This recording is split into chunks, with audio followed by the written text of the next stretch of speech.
Hi guys, so I'm gonna do another video request.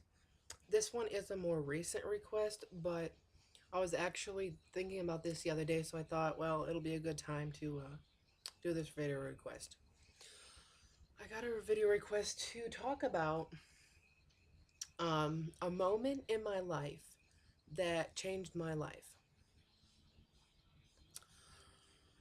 So I sat and I thought about it, and since I can only do one, I thought it better be a pretty big life-changing experience. I'm sure you've heard me say in my videos before, I did not have the most carefree, stress-free upbringing. And the moment or the experience that changed my life is kind of like a two-part thing. I was always, growing up, I was always the person who was the pacifist. I did not like fighting, did not like arguing, and I was the one that was always stepping in trying to calm the situation down. Overly so. A phrase that was screamed at me a lot by my siblings was, "You're not, you're not mom, you're not dad." I was very parental, like, in my family and to my brothers and sisters as I, got older. Well, the event that led to this life changing experience, my brother and I got into a fight, is really where it happened. I was having a major food addiction problem at the time in my life. So at night, I would go out and I would eat tons and tons of food. Food that was for, dinners, not for just snacking or whatever. We really didn't have snacks. So I ate like some spaghetti. Um, I hid the rest in our bathroom under the cabinet so nobody would find it. Well, lo and behold, my father goes in there and he finds it. So we got into a big argument. He was yelling at me about eating it. And my little brother was there. And a big thing in our family was people butted into fights and arguments that really they had no place to, myself included. Um, so he butted into the argument, and I got really pissed off.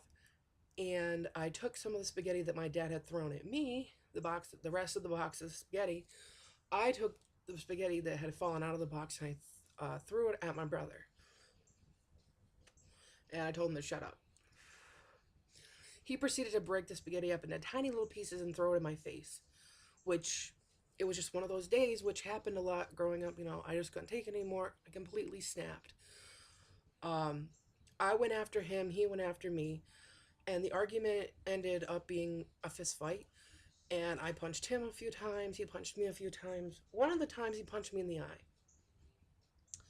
And after this fight, I went to my room and I said, "We can't keep doing this. We're going to kill ourselves."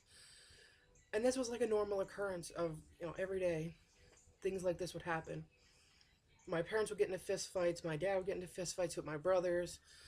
It was just craziness. Utter craziness. So, we got into this fist fight, my brother and I. I did not get a black and blue mark. So I had this idea. I didn't know how to get our family help. We, none of us in our family are very good communicators. I did not know how to get our family help. I didn't know what routes there were to take. So I devised a plan to make my eye up and make it look very, very bruised, like very noticeable to the people at school. And then hopefully that would give me a lead in to tell them what was going on in the house. And then they could help me and essentially help my family get the help that we needed. So I went to school. I woke up the next morning, got ready for school. My parents didn't get up with us when we went to school, but my brother and sisters obviously did. And, my brother was like, "Oh, look at that. I gave you quite a nice shiner." And I'm like, "Yeah, yeah, yeah, yeah." So I went to school. I made up an excuse to go to the guidance office for something. Hope, because, that's where all the guidance counselors are, obviously. And I thought, if anybody was going to stop and ask me about it, I'd be a guidance counselor. Well, lo and behold, our school principal comes in, the guidance office, and he was one of the most amazing men that I've ever met. He was very nice, very understanding. He did a lot for me and my brother when we were having a hard time at school. He immediately was concerned. He pulled me into my guidance counselor's office.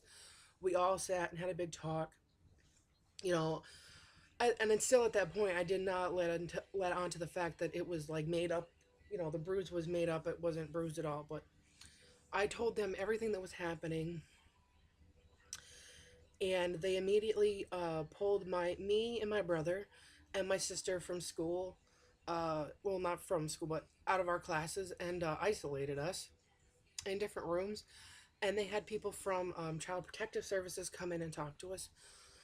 Still to this day, I don't know what my brothers and sisters said, but I told them everything that was going on, and they asked me if I felt safe to be in the house. And to be honest, guys, I wasn't. Did not feel safe being in our house, especially after this whole incident where I said something to somebody, which would mean people in the outside world would know what's going on in our life, which was a big, big no-no. So I said, my dad has guns. I don't know what would happen. Because to be honest, there was an incident when I was younger where nobody got shot, but we did have a gun pointed at us before. So I was very concerned about going home, and they told me that we would not have to worry about going home. So I felt safe. I felt like, okay, even if we get taken away from my family, our parents, at least we're gonna get help somehow. Well, they sent me back to class, and then they said to come back down to the guidance office at the end of the day because they led me on to think that Child Protective Services was going to take us. Well, I went down to the guidance office at the end of the day, and they said, guess what? You're going home. Apparently, they sent a Child Protective Service worker out to my parents that day to talk to them, and they deemed it that it was safe for us to go home. So, needless to say, I walked in the door. I was sweating bullets. I almost fainted walking to the door. And surprisingly enough, like, not a big fight ensued, but I did get quite a stern talking to. And then my mom, caught on to my shenanigans. This is where it kind of got bad. She told me to get a paper towel and wet it to put on my bruised eye to put the swelling down. Well, as soon as she said that, I knew that she knew because, of course, you're going to put a wet towel over makeup, it's going to come off. So I kind of had it held like this, so it wasn't actually touching my eye. And she's like, no. And she comes in and she pressed it against my eye. And lo and behold, some of the makeup came off, and then I got screamed at. Oh, it was terrible. And needless to say, to make a longer story shorter, we ended up being put into counseling. Now, to set up counseling takes quite a long time. We were getting mobile therapy. We were getting family therapy where they would actually come to our house rather than us going to them because I thought that would be a better situation since we didn't get out that much and we were very antisocial people and very antisocial children. They thought that would be much better for us. Well, that kind of counseling takes a long time to set up. All in total, it took us about, I think, a month and a half to get into counseling. They have to assign us counselors, and there's a lot of paperwork involved. Um, so, I believe it was 2 days before we were supposed to meet our counselor, our family counselor, for the first time. My brother's girlfriend at the time was over. My older brother was there. He lived with us. Obviously, me, my younger brother, my sister, my mother, my father, we're all there. My brother's girlfriend was a very nice lady. I loved the hell out of her. But this particular night, she got into it with my mother, I believe. And my brother defended her over my mother, and my mother flipped out, and that ensued a big, giant family fight. Um, this is where the story gets a little. I just had it. I knew we were getting counseling, but I just thought in that moment that nothing was going to fix this, that we were forever doomed to live this lifestyle, and I just couldn't take it. So I went into our bathroom and I found two bottles of extra strength Tylenol. I took them to my room. I got a cup from the kitchen, filled it with water, and I took the pills to my room. And this whole time, I can hear everybody screaming at each other, screaming for me to come the fuck back out there, all kinds of nonsense bullshit. And I had a big mirror attached to my dresser, and I looked in that mirror and I said, I don't care if this is the easy way out. I just can't take it anymore. I didn't have the nerve to swallow the pills by themselves. I dissolved both bottles into the glass of water, and it sat there on my dresser for quite some time because I was contemplating leaving a note. I was contemplating not doing it. I was I was just thinking, and I really truly did, guys, have that moment right before I downed the whole glass. I had that life flash before your eyes thing, and I did not like what I saw. Even at 16 years old, I did not like where life was headed. Well, what was apparently where life was headed in my eyes at that moment. And I drank the whole glass. I stood there in the mirror for about 5 minutes, kind of taking it all in about, what was going to happen to me and what kind of life the rest of my family would have. And then it occurred to me that I made a mistake because my family, I've really felt that without my presence and my parental overseeing, that my family would truly crumble and fall apart. And I just couldn't, I couldn't leave this world knowing that I had caused something like that.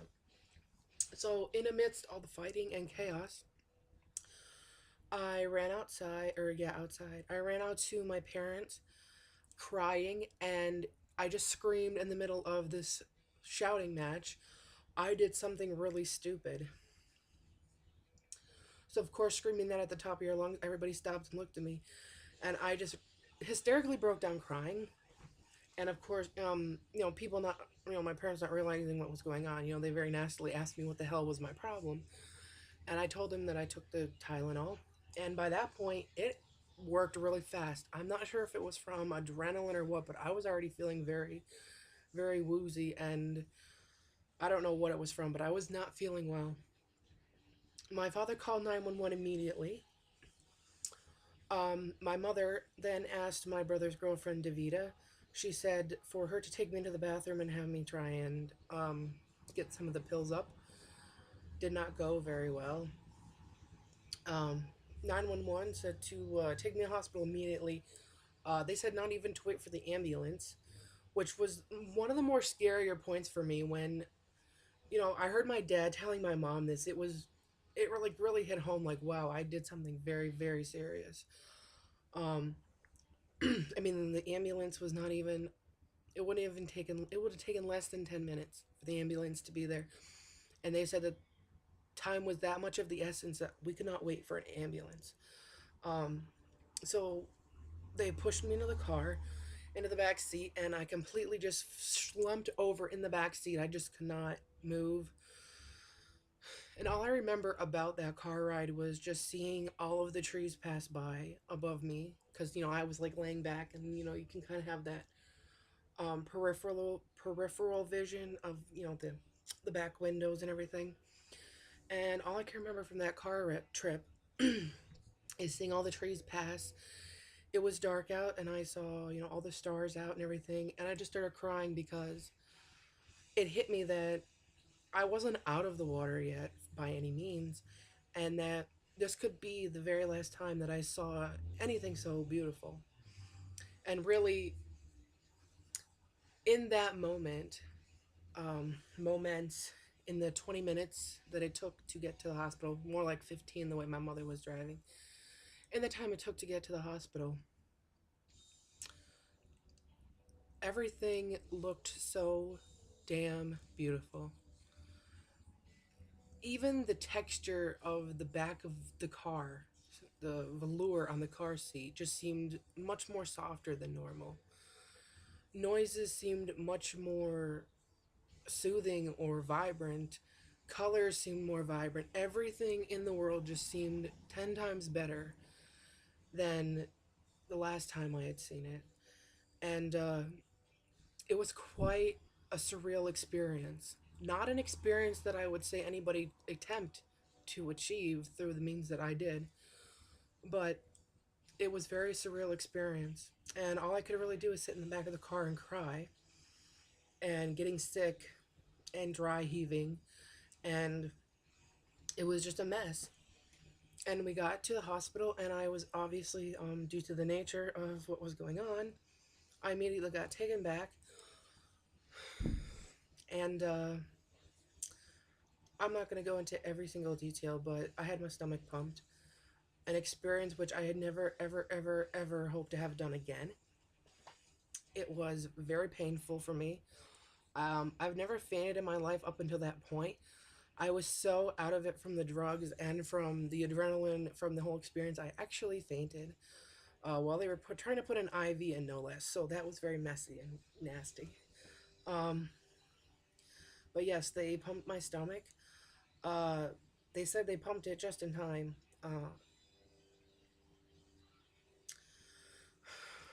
They said, I'll break it down for you. This is one of the things that will always, always stick with me about this whole experience. One of the nurses came in. Um, it was after everything had settled down. I was still getting my stomach pumped. She came in to check on the progress. And she looked at me and she said, "You're lucky to be alive." And I said, "I know." And she said, "Do you realize what you just survived?" Hold on. And I said, "Something crazy. I survived something very crazy." And she looked at me and she said, "Well, you pretty much survived going through the windshield of an 80-mile-an-hour car crash and being flung from the car." And like, she just went on this graphic detail about what I had survived in terms that I would understand as a 16-year-old. And it blew me away. I didn't, even though I felt terrible, I didn't realize how serious it was. So it was very. It was about 2 hours later. The a psychologist came in, and I was expecting to be able to go home. The psychologist said, "No, you are going to be admitted to a mental health facility for 72 hours." So that was quite frightening. You hear about people being crazy and going to mental institutions. So at 16, your first thought is like, what the hell? Like, I can't even tell you what I was thinking, but it was quite traumatic because I had like the most shittiest clothes on the world. I had nothing with me, but they put me in an ambulance, and they drove me down to a hospital. It took them about an hour and a half to find an open bed at a hospital. It took about an hour and a half to get down to the hospital in the ambulance. My parents were following us in their car, and by the time that I got to the hospital, it was 4:30 in the morning. So here I am at 4:30 in the morning. I'm tired from my whole ordeal, which started at about 6 o'clock at night. So we're almost 12 hours into this whole ordeal, and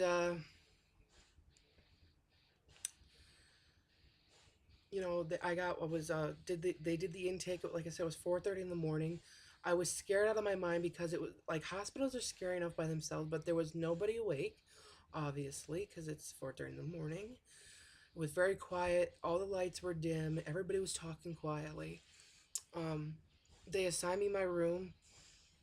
They took all my possessions. They took all my jewelry. They strip searched me. They took my picture, my Polaroid picture. Like it almost felt like I was being mugshotted, which technically I guess I was. Um, they did a quick rundown of places that I could go, places I couldn't go. They told me you have an intake level, which I'm not sure if it differs for every place, but I was on something called IHA, with which is um, uh, I don't remember what it stands for, but pretty much I was not allowed to leave my room under any circumstances except to go to group therapy. I had to eat in my room. I had to shower in my room. I had to do everything in my room. I couldn't do laundry. There was a day room. For free time, I wasn't allowed in the day room. So for 72 hours, which is the time I thought I was going to only be there, I was on IHA, which is actually I think it's also known as suicide watch. Um, they come and check on you every 10 minutes. Another thing that sticks out clearly in my mind was actually getting to my room. One, I was shocked because you think mental institution, you're thinking like, gurneys and people walking around like straitjackets and shit. But I walked in and it looked like a normal room, which was shocking in like a comforting way, but then shocking in a not so comforting way. And this is what I really remember looking at my bed and seeing the restraints on it. There was holes and straps for restraints on my bed. That was still this day that just freaks me out when I think about it. Another thing was I met my roommate at 4:30 in the morning because obviously all this commotion woke her up. And the first thing I noticed was she was very, very um she was definitely a person I could have related to. She was very goth. Um she completely goth aesthetic. She had you can once you're there so long you can kind of have your own beddings and stuff brought in. She had a Nightmare Before Christmas bed sheets and comforter and everything, and she had Nightmare Before Christmas slippers, and she had like Emily the Strange pajamas, and definitely goth. But the thing that scared me, um, up until I went into the hospital, I didn't know what a cutter was. I did not know what that meant, and this poor girl's arms looked like something I could have only imagined in a horror movie. Actually, I said to myself, she looks like Frankenstein because she had like, those like the two holes where the stitches were, and then like obviously the scar where the actual cut was, like all over her arms, all over her legs, and it was really terrible. So I didn't get to talk to her much that night. Obviously, I found out she was a very nice and great person, but I didn't get to talk to her much that night, so I was quite terrified. But again, to make this long video a little shorter, it was a very traumatic experience. I ended up not being there for 72 hours. I was actually there for almost a month. Um, it was quite an eye-opening experience, the whole thing. The whole act of trying to commit suicide, and then the mental hospital, and then the therapy that actually came afterwards, which again, I'm not going to get into, and if I do, it'll definitely be in another video. Another thing that sticks out in my mind, just real quick, and it kind of like gave me my opinion towards suicide in a way. There was one counselor there at the hospital that was very, very, very aggressive and very abrasive. Because some people that go there need that. I didn't, but some people do. And I was very upset one day after group, and I got talking with her because you have to make contact with a counselor every day, because you get graded reports every day about how you're doing. And she pretty much screamed at me that I was a weak person and wanting to kill myself made me a coward, and I was a very weak person, and da da da da da. But those are the two things that really stuck out of my mind. And I started crying by the time she was done talking to me, but how she told me that I was a coward and I was a weak minded person if I was going to try and commit suicide, and I was a very selfish person.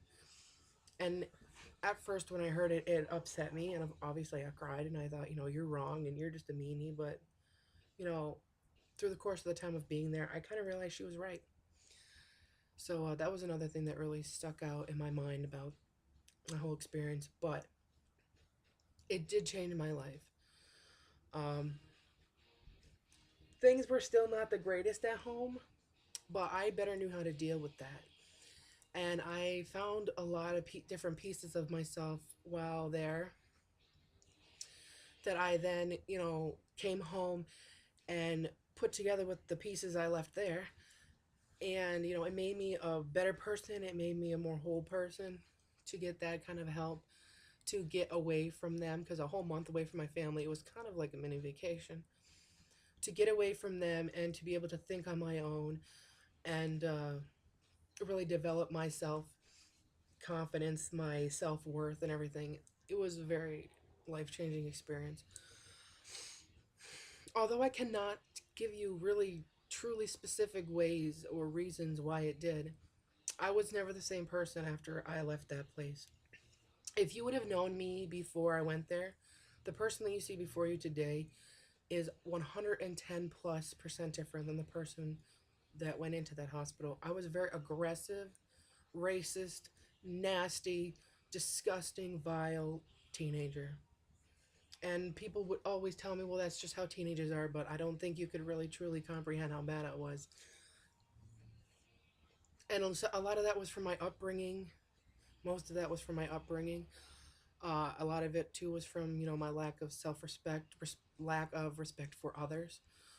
Uh, I was quite a terrible child. I was quite a terrible teenager up until I was 16, and that happened. But I'm not. I don't regret it in a way, because if that didn't happen, I wouldn't be the person I am today. And I feel like I'm a very well-adjusted and very well-rounded person now. I do have, obviously, I have my I do have mental health issues, but um, I deal with those, and I have methods of dealing with those. And I've never once been back to a hospital, even though while we were there, we were told that the turnaround rate for people coming back is like 97% of the kids that were there when I was there will probably be back there 3 and 4 times. I never went back, although I have thought about committing suicide again. I never have even attempted to do it again. It's more of like, I think everybody has those thoughts like, Jesus Christ, I just want to die right now. But I would never seriously ever do it ever, ever, ever again. But I am a better person for it. So, wow, 27 minutes. I'm sorry these two videos are really long, guys, but they're kind of like sensitive and long ass subjects. But anyway, so I hope you enjoyed that story. That is the moment, or that is the experience, an experience that changed my life. And nothing else compares to it. I've had other life changing experiences, but nothing compares to that experience. And I hope I didn't upset anybody. I hope I didn't scare anybody. I don't know, but I'm not. I just didn't want to sugarcoat what was going on. And I do want to say this right now: if you yourself or anybody you know is contemplating suicide, do not take it lightly. If it's somebody you know, if you yourself are contemplating suicide, please get help. There is a lot of help out there for people. After I tried to commit suicide, I was very, very shocked to see how many resources there are out there. Obviously, the old standby is there's a suicide hotline, but the internet has become a treasure trove of help and support um, for private matters and intimate matters like this. Surprisingly, because it's the internet, but please get help. Nothing's worth dying over. The worst thing that could possibly be happening to you, you'll get over it. So, like I said, if you or anybody else is suicidal or contemplating suicide, please get help. It's not glamorous. It's not. All you're doing is hurting the people around you, and you shouldn't run from your problems. You need to face them head on, as difficult as that might be.